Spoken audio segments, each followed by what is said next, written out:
Bismillahirrahmanirrahim. Assalamualaikum warahmatullahi wabarakatuh. Perkenalkan, saya Eko Wahyono dari Fakultas Ilmu Kesehatan dan Teknologi Universitas Binawan, Program Studi Fisioterapi. Kali ini saya akan membahas tentang fisioterapi olahraga untuk menyelesaikan ujian akhir semester.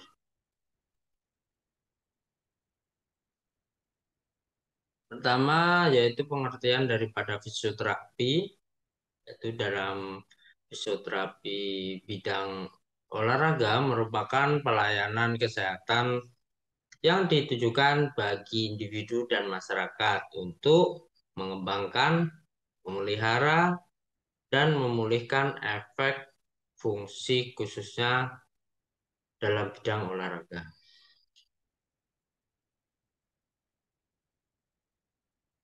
Fungsi dasar fisioterapi olahraga yaitu melakukan komunikasi efektif dalam peran profesi fisioterapi. Kedua, menampilkan perilaku profesional. Ketiga, mengelola administrasi pelayanan fisioterapi. Keempat, mengelola sarana dan prasarana. Kelima, melakukan penelusuran riwayat penyakit atau problem history talking. Dan keenam, menggunakan data pemeriksaan penunjang untuk menegakkan diagnosis fisioterapi.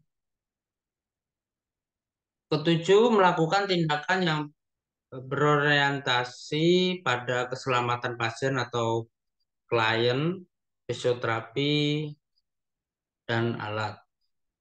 Delapan, yaitu melaksanakan terminasi, discharge, discontinue.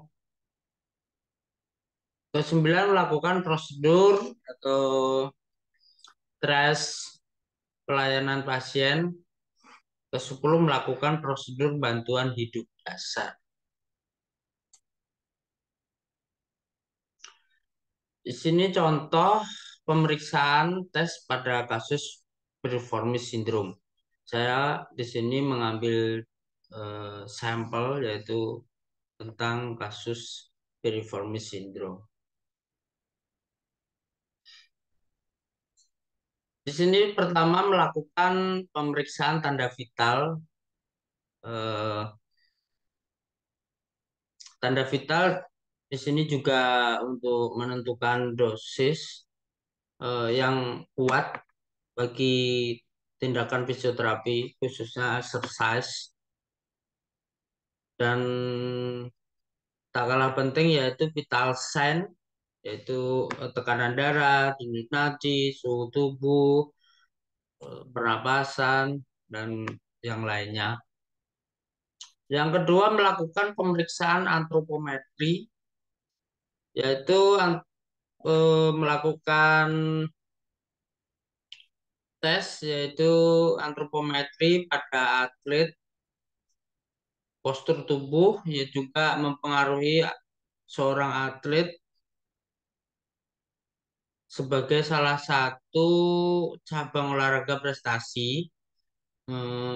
Pengukuran antropometri atlet di sini harus dilakukan. Ketiga, yaitu melakukan tes dan pengukuran integritas dan mobilitas sendi. Tes pengukuran integritas sendi memeriksa komponen anatomi dan biomekanik sendi. Tes juga dan pengukuran mobilitas sendi memeriksa yaitu performa, kemampuan atau penampilan aksesoris gerakan sendi yang bukan di bawah kontrol gerakan yang disadari. Keempat, yaitu melakukan tes pengukuran kinerja otot. Manual muscle testing atau MMT merupakan salah satu bentuk pemeriksaan kekuatan otot yang paling sering digunakan.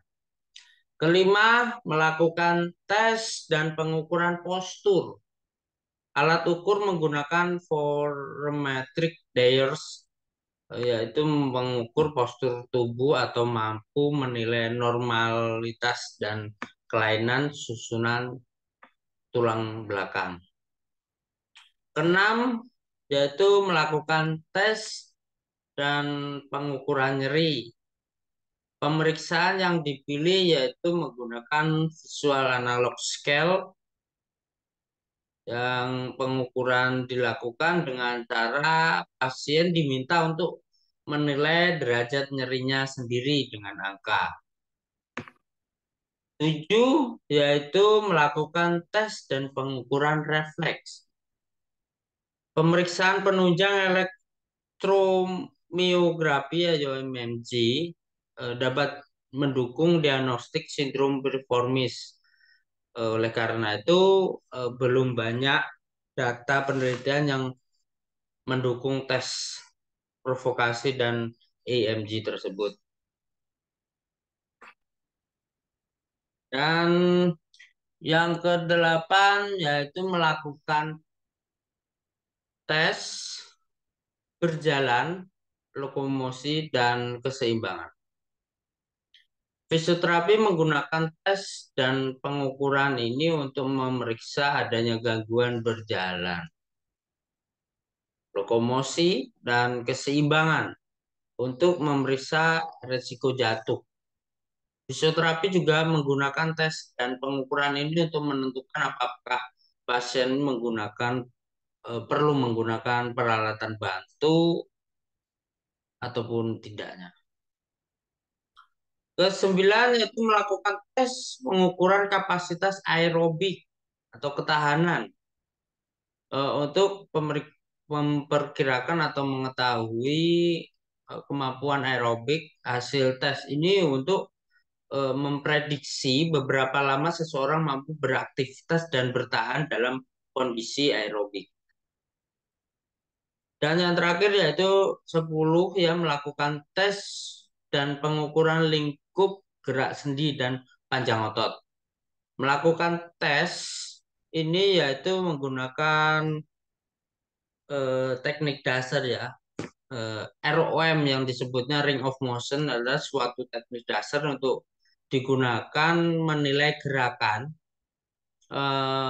dan gerakan awal ke dalam suatu program intervensi terapeutik atau terapi. Gerakan dapat dilihat sebagai tulang yang digerakkan oleh otot ataupun gaya eksternal lain dalam ruang geraknya melalui persendian.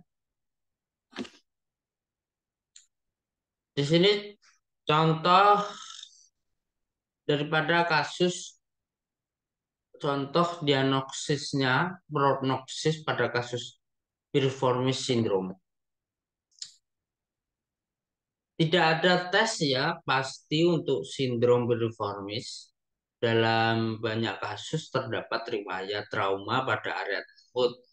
Contoh benturan ataupun jatuh ya, itu benturan ataupun ke gerakan yang tiba-tiba yang mengakibatkan otot tersebut menjadi kaku. Ya, aktivitas berulang dan berat seperti lari jarak jauh itu juga bisa em, dapat untuk contoh diagnosisnya, atau duduk lama itu juga bisa. Diagnosis sindrom piriformis ini dibuat berdasarkan laporan gejala ya, dari pasien dan pemeriksaan fisik yang menggunakan berbagai gerakan untuk menimbulkan rasa sakit pada otot piriformis ya.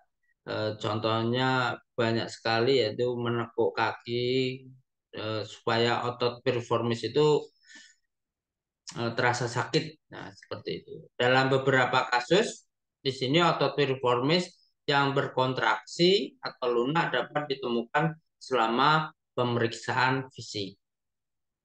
Karena gejalanya bisa berupa pada kondisi lain, tes radiologi seperti MRI mungkin diperlukan untuk menyingkirkan penyebab lain dari kompresi saraf skiatik seperti hernia disk karena penekanan di susunan saraf pusat. Ini penting sekali ya MRI atau radiologi untuk suatu penunjang data daripada diagnosis atau pada kasus piriformis syndrome.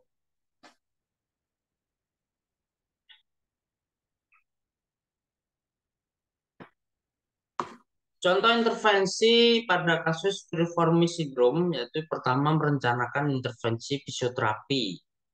Fisioterapi ini melakukan perencanaan intervensi berdasarkan hasil asesmen dan diagnosis fisioterapi, prognosis dan indikasi kontraindikasi setidaknya yaitu mengandung tujuan rencana penggunaan modalitas intervensi dan dosis ya serta diinformasikan atau dikomunikasikan kepada pasien, klien atau keluarganya. Kedua yaitu melakukan intervensi terapi latihan. Di sini fisioterapi memberikan terapi latihan berupa stretching aktif, stretching pasif, dan aktif resisted exercise. Stretching aktif yaitu untuk merelaksasikan otot piriformis tersebut. Dan stretching pasif yaitu bertujuan untuk mengurangi rasa nyeri. Eh, Relaksasi itu juga bisa ya menggunakan stretching pasif ya, relax daripada otot piriformis dan mengulur otot piriformis yang mengalami pemendekan.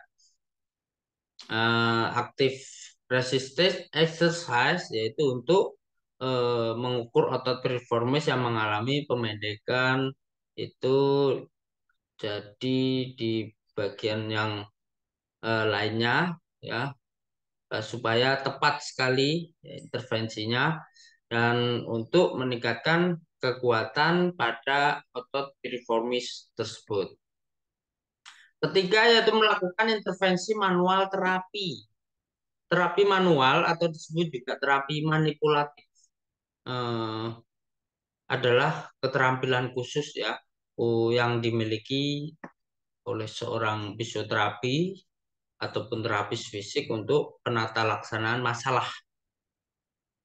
Masalah di sini berkaitan dengan neuromuskuloskeletal dengan menggunakan pendekatan teknik manual yaitu menggunakan tangan dan latihan terapi yang bertujuan untuk mengurangi rasa sakit, ya, meningkatkan jangkauan sendi, memperkembangkan perbaikan jaringan dan meningkatkan ekstensibilitas, stabilitas dan fungsi otot serta sendi. Keempat yaitu melakukan intervensi latihan aktivitas fungsional, yaitu mengetahui manfaat dari aktif exercise, strengthening dan fungsional exercise dengan pengukuran skala gluteal muscle defect index dalam meningkatkan aktivitas fungsional. Kelima, melakukan intervensi latihan pemulihan kondisi. Terdapat berbagai metode dalam pemulihan pasca olahraga atau latihan fisik. Salah satunya adalah dengan metode spot massage. Menurut Muford 2014, massage adalah rangkaian yang terstruktur dari tekanan atau sentuhan. Keenam, melakukan intervensi pre dan post operasi. Pre-operasi di sini dibagi menjadi tiga, breathing exercise, latihan aktif, latihan isometrik. Apa maksud dari breathing exercise? Di sini deep breathing exercise merupakan salah satu metode latihan breathing yang digunakan dengan cara menghirup napas melalui hidung dan keluarkan seperti itu. Dan latihan aktif di sini juga berkaitan ya, berkaitan di pre-operasi yaitu latihan yang merupakan salah satu latihan dalam terapi latihan merupakan gerakan fisik secara aktif atau mandiri dengan diikuti breathing exercise, tarik napas, keluar, keluar hidung, seperti itu. Ketika latihan isometrik, nah di sini melakukan kontraksi ya, suatu latihan melatih kekuatan otot tanpa mengubah panjang sehingga tidak terjadi gerakan sendi, tetapi hanya terjadi yaitu peningkatan tonus pada otot. Dan post operasi, post operasi yaitu kontraksi. Di sini banyak sekali kontraksi. Ya, saya akan bahas di sini tentang post operasi, tentang hold, relax, stretching ya, ketahanan, tahan, relax, stretchingnya, kontraksi di sini menggunakan isometrik. Nah, dengan tahanan yang mana memfasilitasi dengan menyamakan kekuatan, diikuti dengan relaksasi dan gerakan berikutnya. Di sini dapat juga meningkatkan ruang lingkup gerak sendi dan meningkat yang baru. Jadi misalnya ruang gerak sendinya dia hanya beberapa derajat menggunakan kontraksi hold, relax, stretching di sini bisa meningkat derajat lingkup gerak sendinya. Kedua yaitu kontraks, relax, stretching. Nah, jadi hold dan contract. Jadi di sini kontrak di sini menggunakan kontraksi isotonik. Ya, isotonik kontraksi dibagi menjadi dua, yaitu konsentrik dan eksentrik, memanjang ataupun memendek. Ya, dengan tahanan pada otot, yaitu mengalami keterbatasan diikuti dengan relaksasi dan gerakan eh, lingkup gerak sendi yang supaya meningkat dan meningkat. Ini menurut Adler, Becker, dan Borg 2014.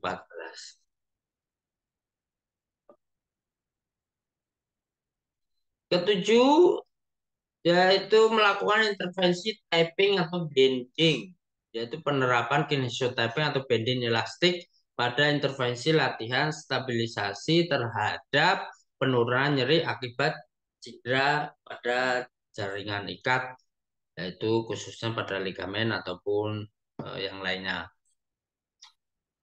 Melakukan intervensi metode khusus. Nah, di sini high intensity